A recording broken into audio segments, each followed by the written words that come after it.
Hello and welcome to Foreign Policy Focus. This is episode 174 and I am the show's host Kyle. On this episode of Foreign Policy Focus, I'm going to be discussing the Syrian Civil War. About 2 weeks ago, the war passed its 7th anniversary, so long time going on. There's so many international actors in the war and so many different rebel groups that fight amongst themselves as well as the different government actors. And we've had some pretty significant and important battles really coming to a conclusion and wrapping up in Syria. And so I'm going to kind of try to reset the battlefield here and, play the map out for everybody so they understand what's going on and what to look for as far as, what's upcoming in the Syrian Civil War. For those of you who'd like to share the show, foreignpolicyfocus.libsyn.com and libertarianinstitute.org. I'm also seeing that a lot of people are listening to this show on Spotify. So for those of you who are doing that, great. And for those of you who know people that listen to podcasts on Spotify, I didn't even know that was something that people did,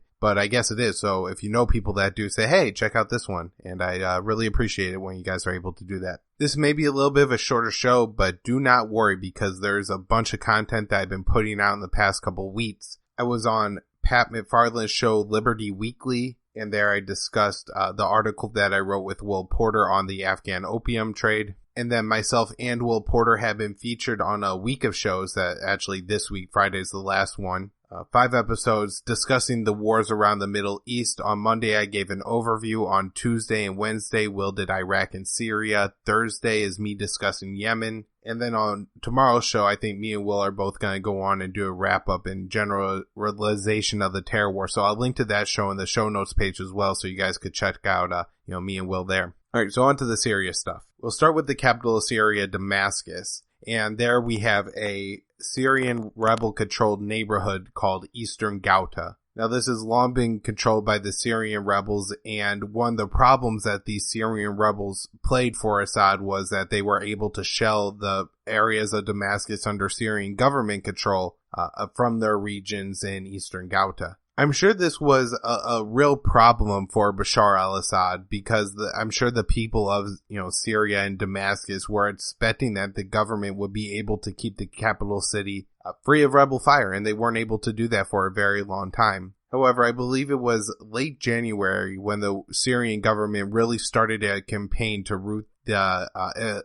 rebel groups out of this area and have pretty much wrapped up in doing so. Most of the rebel groups that controlled territory in Eastern Ghouta were al-Qaeda linked rebel groups. It seems that only one was not quite an al-Qaeda group. The name of the group actually, I believe, is Army of Islam, and they control the Douma neighborhood. And at times they even fought against the various other jihadist groups. So over the past few months, the Syrians and the Russians apparently were involved as well, carried out a pretty brutal air campaign against these neighborhoods controlled by the Syrian rebel groups and killed well over 1,000 civilians. During that time, the international outcry was ridiculous. Mainstream media outlets who typically don't really pay attention to what's going on in the Syrian Civil War and certainly don't care when it's the coalition, the YPG, or Israel, or even Turkey to some extent kill civilians. But when Assad and Russia does it, it's a chance to demonize them on the international stage, and they certainly all take advantage of that opportunity. So after the brutal bombing campaign, some of these groups start to give up and move to Idlib, which is an al-Qaeda-controlled province of Syria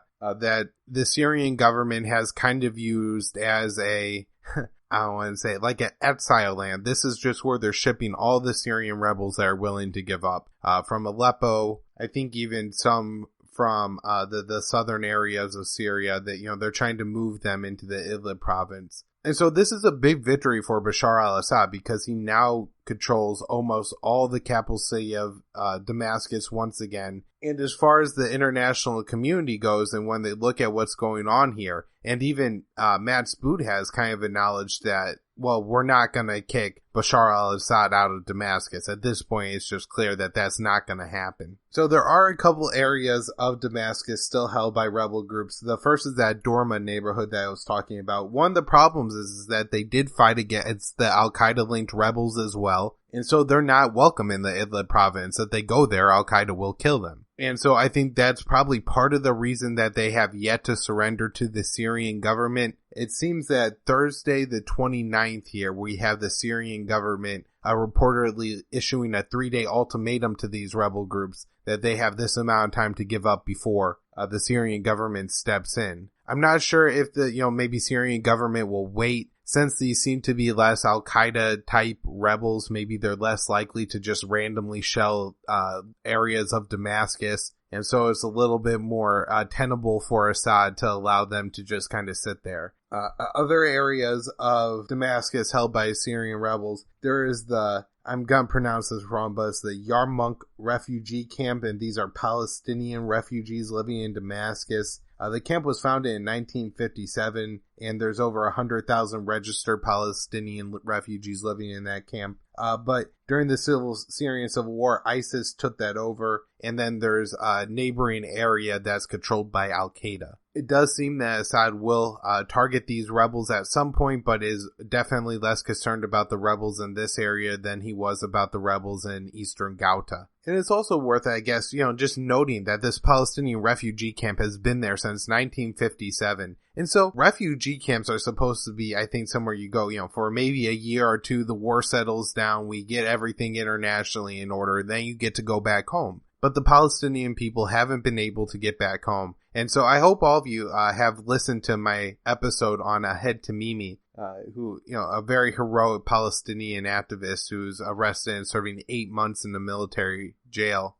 There's one thing I want to update about that episode real quick, and this is why I brought it up, is that on the episode I had said that Ahed had confronted the soldiers on her family's property immediately after they shot her cousin in the face, but they had actually shot her cousin in the face about an hour before. I don't think that really changes any of my analysis or anything like that, but I just want to clarify that kind of mistake there. Alright, so that's the situation in Damascus now. It looks like Assad is gaining control. There are pockets of rebel groups in other cities around Syria, like Homs. However, these seem to be, the more or most of the, moderate rebels. Not that they are necessarily somebody who is a secularist and, lets the girls go to school and, lets them wear blue jeans and all this kind of stuff. But at the same time, they're not head chopping, jihadi lunatics. And they don't maybe, necessarily want to kill innocent civilians all the time. And there may be some people in this group who are the legitimate Syrian rebels who really were just like, we don't want to live under Bashar al-Assad anymore because the guy's a tyrant, and he is. There's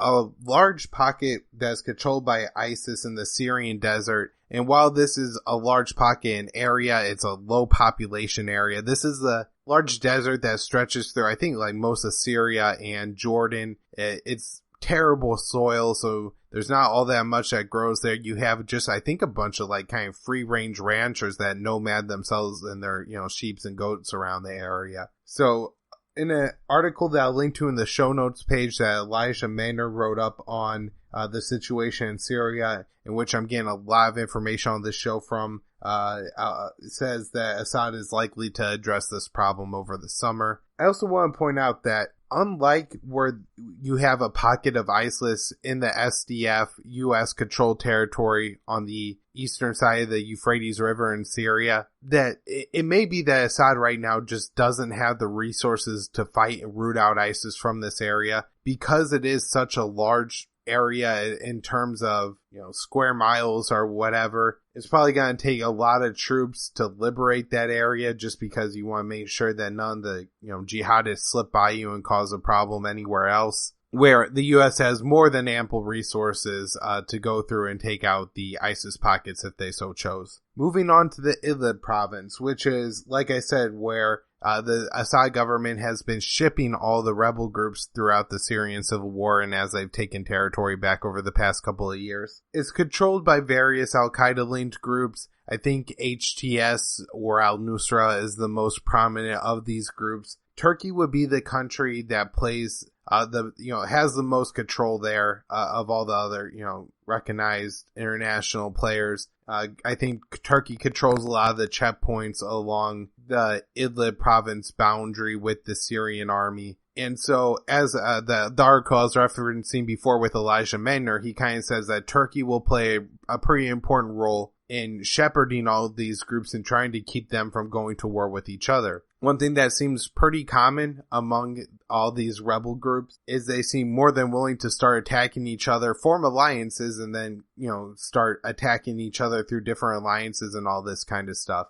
At various times, HTS has been at war with al-Zinki. It has been allies with al-Zinki. At times, they have been allies with Anwar al-Sham. At times, they have been at war with Anwar al-Sham. And sometimes they were allied with one of the other groups against the other. So I think at times too, al-Zinki allied with Anwar al-Sham to actually attack HTS. So it's absolutely insane as far as what these rebel groups are doing. And I think part of this is that there's a lot of foreign fighters in these areas. And so it may be that there's, a lot of ethnic and cultural differences, and these people are finding it hard to live together. As far as I could tell, it doesn't seem like Assad has any immediate plans to go through and try to take this province back. And it seems that there's a significant army there to fight against them. And along with the shipping the fighters to the Idlib province, Assad has also allowed the families of the fighters to go along with them.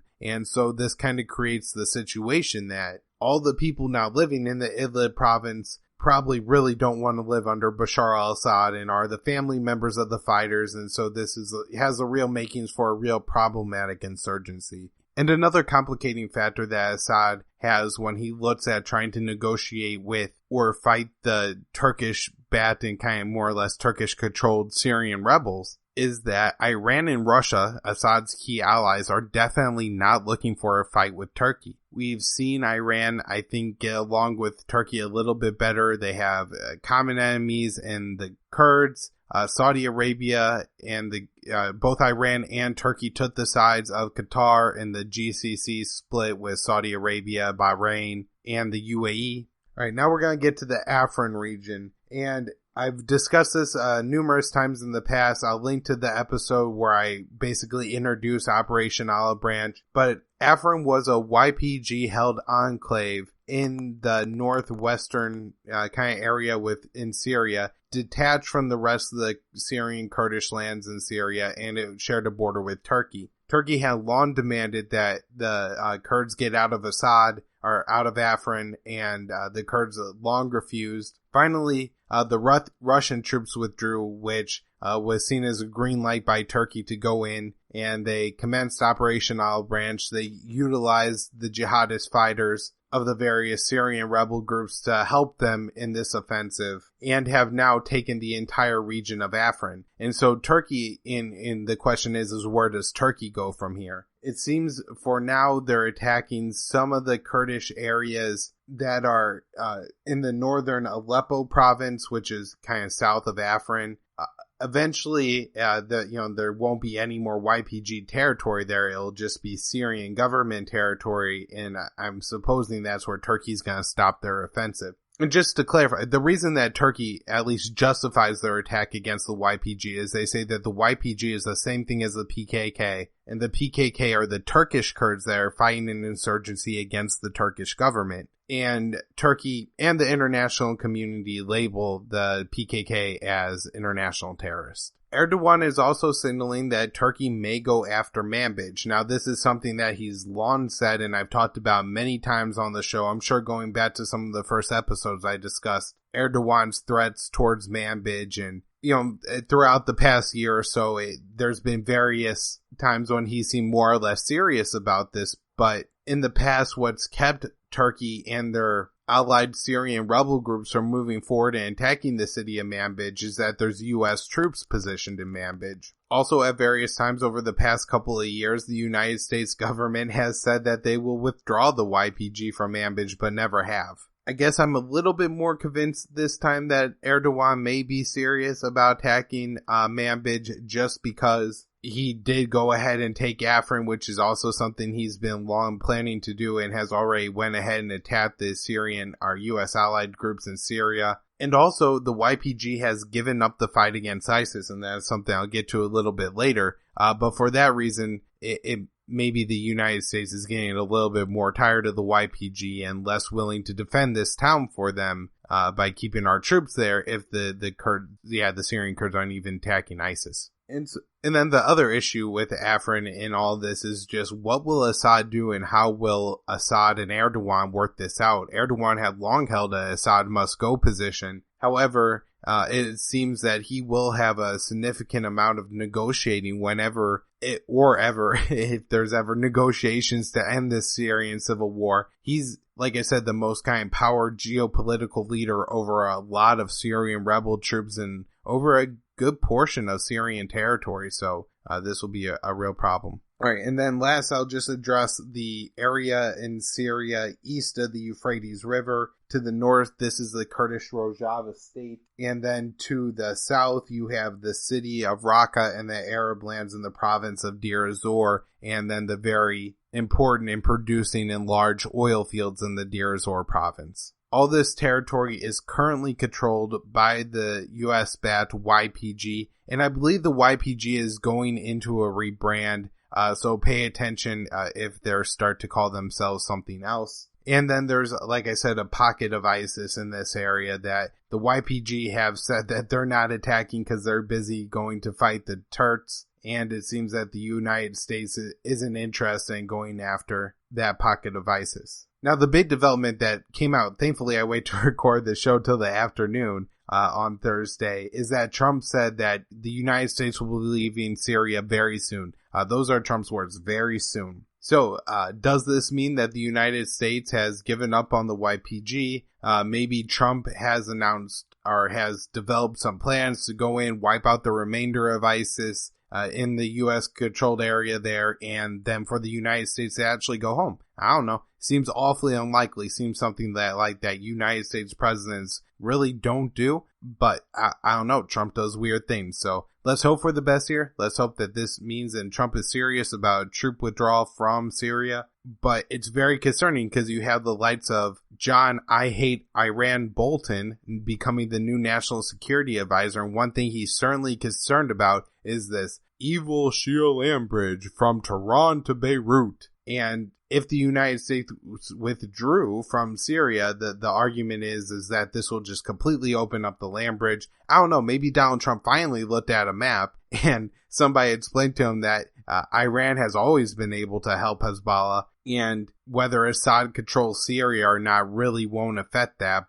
This is kind of all George Bush's fault for turning Iran's ally Iraq from an enemy into a friend, and that's really what opened up the land bridge in the first place. I don't know, so we'll see what happens here, but, hope for the best. And then, of course, again, what will Assad do? Eventually, I suppose he's going to have to look at retaking those oil fields from the YPG, or at least working out some kind of deal with the YPG where the Syrian government takes a portion of the proceeds from those oil sales. The Syrian state has been wrecked. I mean, the infrastructure has been destroyed, 500,000 people dead. They're going to need a lot of money to rebuild that country. And I know, countries like Iran and others in the region have offered some aid, but they're going to need, those oil and natural gas sales. And if the United States and the SDF are taking all the money, I would imagine that eventually Assad will have to do something militarily to look at those oil fields. But,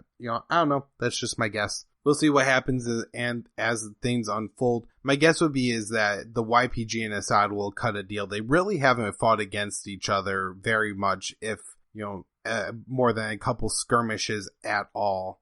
There's been a lot of, I think, very intentional, we're not going to attack each other between these two groups, because they understood that the, crazy head chopping ISIS and al-Qaeda guys were much worse than the opposition of the two. And so there could be maybe a real deal here where the Syrian Kurds take a good chunk of autonomy, turn over some Arab lands to Assad, and, they kind of just work out a deal. And I'm sure, even at this point, the leadership of both of these groups just had to be war weary. I mean, this, like I said, this at the beginning has been going on for 7 years. It's nuts. Anyways, there's also the situation in southern Syria along the border with Israel where you have the Syrian rebel groups supported by Israel, a pocket of ISIS, and then mostly I think Iranian-backed militias looking to take back that territory there. So that's another mess in itself, and I have no idea how that one's going to play out. I think Putin's going to be a very key player in working out whatever kind of deal gets worked out there. All right, that's where we'll wrap up the show. foreignpolicyfocus.libsyn.com, libertarianinstitute.org. I'm on YouTube at Immersion News. Immersion News, of course, is the name of my brand new news website. So proud of the thing. Check it out, immersionnews.com. I'm on Facebook at Libertarian Union. You join the private Facebook group, Foreign Policy Focus, on Twitter at KYAAALE.